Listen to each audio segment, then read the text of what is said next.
Hi there, Sanbonani Molweni. Welcome to Fix channel. If you're new here, please subscribe before the end of the video.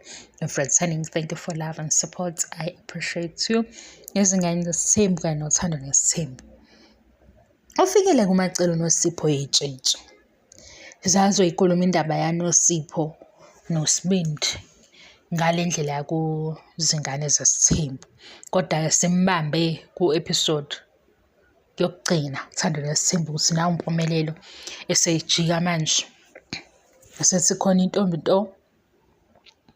Hayi impumelelo mayisho njalo esethi akacele hawu bavunguzela kabantu ukuthi abantu ke ukuvunguzela ilento yokuthi khuluma abantu abaningi ngesikhathi esisodwa.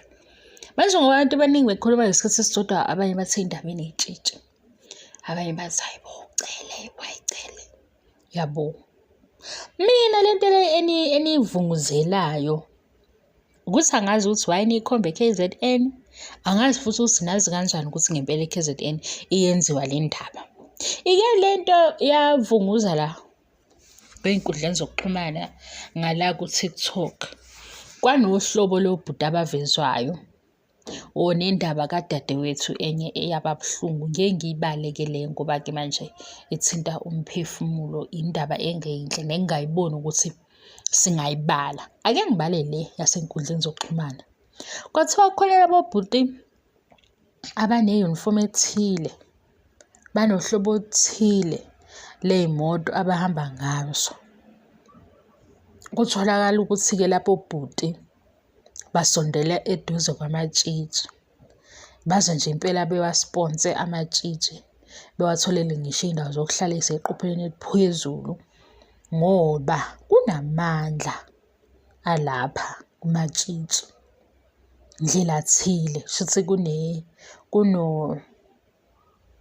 kune-transaction eyenzakalayo la, ubudlelwane kodwa kune-transaction phakathi. Ngathi mina besingazi ukuthi kanti kwaba khona indlela yokuthi kugqugquzelwe abantwana bey'phathe ngoba kubalulekile ukufundisa abantwana ngempilo, bezofundiswa nangamabhizinisi. Kanti manje sekukhona ukwenzakalani ngapha eceleni lesiyenziwa wobhuti. Hayi babaveza-ke baveza ney'moto abay'gqokayo ngazothiwa ngisho nale micimbi le yamaskandi iyagcwala impela ngenxa yalokhu osekwaziwa ukuthi kukhona ugcobo.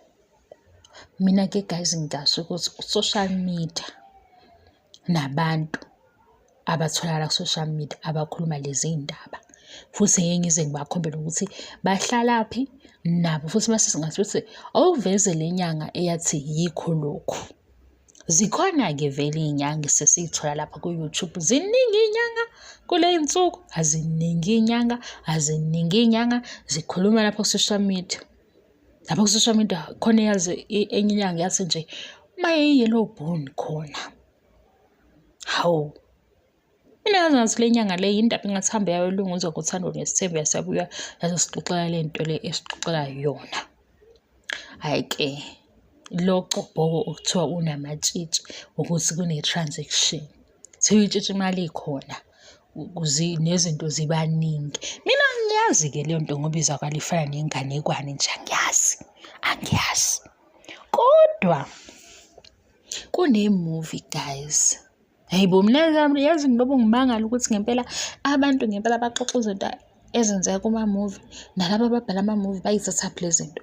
Le movie abelungu okungenza nami ngishaye ikhanda lami lishayisana ukuthi hayibo abelungu babeyicabanga ngiphi le nto.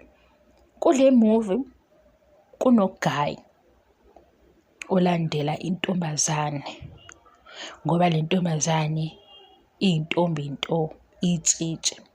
So le ntombazane idingwa yilo bhuti ukuze benamandla.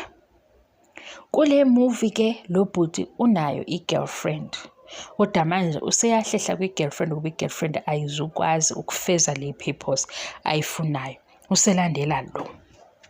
Kanti ekugcineni lo bhuti uzophoxeka sethola ukuthi le ntombi ayisilona itshitshi seyimtshela ukuthi hawu ngisho simthumi mina sekugqekezile.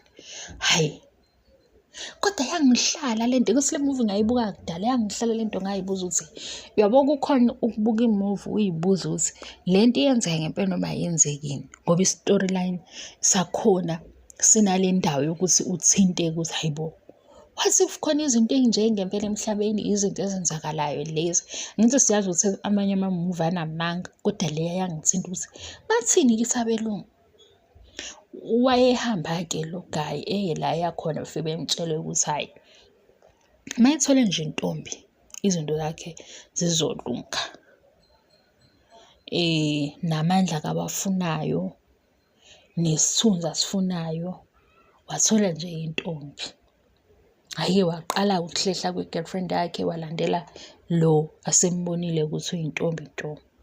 Kanti kuzothi mase besondela eduze kakhulu esemtshela-ke ugele ukuthi hayi bo, ukuthathelaphi lokhu ngoba uSimu 1 noSimu 2 usesebenzini. Wahlehla-ke lo bhuti wadikibala ngoba wayecasuke kakhulu esefuna nanokuyibulala le ntombazane ngoba useyeke i-girlfriend yakhe yeminyaka ngenxa yalento ayifunayo, amandla ozowathola ngapha, kanti ulandela into ongayona. Ngakhohlwa ukuthi kwakade kuyini le ayeyifuna ngoba mangakhumbula ukuthi wayefunani, ngizoyithola le movie ngimxoxele yona. Mase ngiyangitshela ukuthi lo wabhala le movie wayithathaphi le nto. Yile yamfundisi. Le yamfundisi ngiyayikholwa kwelinye icala ngoba seke bebakhona abafundisi abakhuluma la ey'nkundleni zokuxhumana besho ukuthi uma-ke wathi shwe kulamazwe, hhayi eSouth Africa. Thiwe eSouth Africa sisemuva ngoba singayikhohlisa nje, thiwa sisele sikule kwi-list emuva. Kwathiwa nje uma ungathi shwi kuleyo ndawo komzala bethu ngapha ko-Mozambique, ko-Ghana, ko-Congo, ko-Nigeria, le nto le inamandla khona, bayayazi futhi. Kuningi nje kudakha abakwenzayo, kodwa-ke bephile-ke lobo bucwebecwebe, kodwa lobo bucwebecwebe ukalela isikhathi.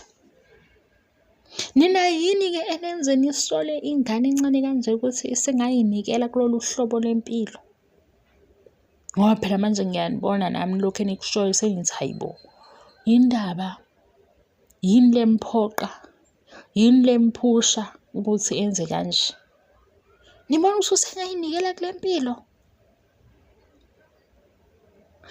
nabantu abadala, kodwa phela akushiwo ukuthi abanabantu abadala abakwenzi. Ngithi sizwile ukuthi unabantu abadala ngaze wenze njani, kodwa into enabantu abadala nagogo uSkhoseni wayisho. Hhayi, mina ngibuye ngithi ngithuke uma nginilalela. Mina ngithi ngiyanilalela ku-social media lento eniyikhulumayo mase ngithi hayibo, kanti nithini? Ngilobu ngibabaza-ke, ngiyathuka nje ukuthi hawu, nibona ukuthi umntwana lo emngaka sengakhetha leyo mpilo. Kodwa kuthiwa khona wangapha e-KZN lo wavumayo kuthiwa wayikhulumela yena, washo ukuthi ngisho esikoleni yena wayengenzi kahle, wavele wayikhethela le mpilo, kodwa ekugcineni useyayisola. Kwathiwa hhayi wayikhulumela-ke lowo abathi nje waqala impela emncane, lokhu wakubona ukuthi kuzomsebenzela ngoba nasesikoleni wayengenzi kahle. Kodwa iphi-ke injabulo-ke? Ujabula ulobusaba, ujabulo lobusaba. Hhayi, yena nje wafika nalento wayizamayo, wayibona ukuthi iyasebenza, wazofaka into embi. Manje leyo nto yakhe ilobe ikhonjwe KZN, yazi sekukaningi ngisho kula abakhonfesayo. Mangilalele ngithi mina hawu, yini ndaba kanti lobo niyilanda KZN lento ikhonani inyanga eniyaziyo niyifihlile? Kwase kuvela laphaya emndenini ukuthi banomngani wakhona oyinyanga. Ningangisukeli mina ngoba nimbonile ku-social media, ningangisukeli, nimbonile ku-social media washutha nabo. Ney'ngane zabafana bey'shuthile baze badla-ke ngoba itafula labo belidekiwe. Ngathi mina hayi, le nyanga le Sake sabona isithombe sayo ephethe into isithombe senyanga, iyona inyanga umngani, ephethe isithombe sento engabonakali ukuthi yini, eyisilwanyana, into eyayiphethwe inyanga. Yabo uma ningavula kuthi ngeke nginibhekele, angifuni nibe namaphupho amabi, ngeke nginibhekele la ku-social media leso sithombe, kodwa ku-social media uma ungabheka uvele nje uthayiphe ukuthi inyanga, uzobona inyanga umngani enesithombe sento engaqondakali ukuthi yini. Yazi mina, hawu, hhayi ngeke. Cha, angisho ukuthi iy'nyanga abantu njengathi benza yonke into esiyenzayo, kodwa hhayi uma kuney'nsholwana mase uphinde ushutha nenyanga, hhayi ngeke phela, hhayi siyasaba phela. Sisaba ukusho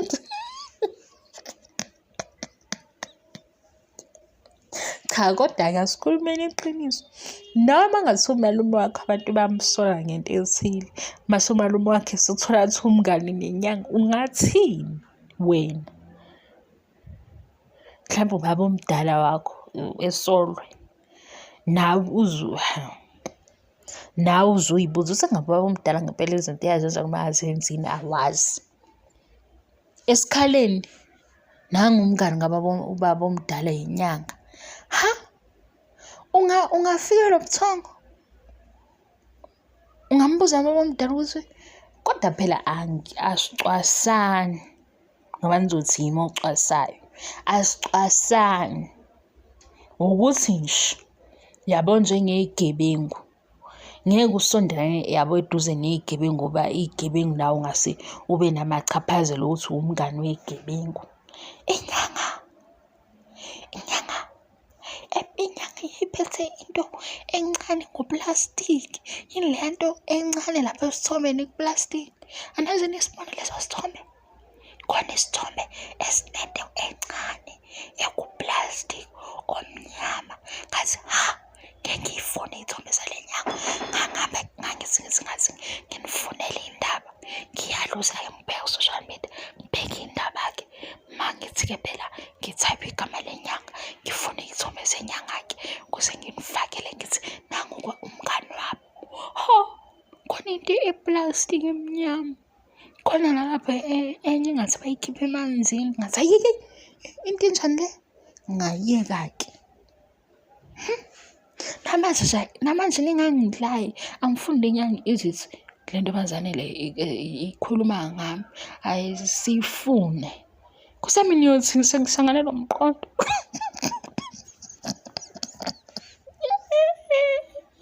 Kodwa Nkosi, niyongisiza ngani umqondo wami ungasabuyi? Bengizonixoxela ngento yamatshitshi la, ley'ndaba zamatshitshi. Ngicela uvele uhambe uyothayipha ku-TikTok uy'tholele ukuze ungafuni kimi mase kuthiwa-ke yimi engishilo engaze ngisho lutho.